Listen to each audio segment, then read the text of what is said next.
அம்மா படுத்திருக்க ஆங்காரம் கொண்டிருக்க அக்கினி போல் புத்திருக்கும் உத்தமிய பாருங்களே.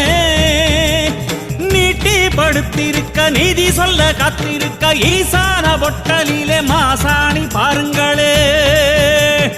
அம்மா படுத்திருக்க ஆங்காரம் கொண்டிருக்க அக்கினி போல் புத்திருக்கும் உத்தமிய பாருங்களே.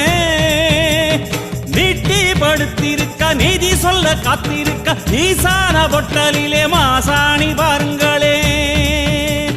வம்பு வழக்கெல்லாம் துன்பம் கொடுக்கையில் மிளகா சாந்தரட்சி கேட்டாளே. நாம கலங்காம மாசாணி காத்தாளே.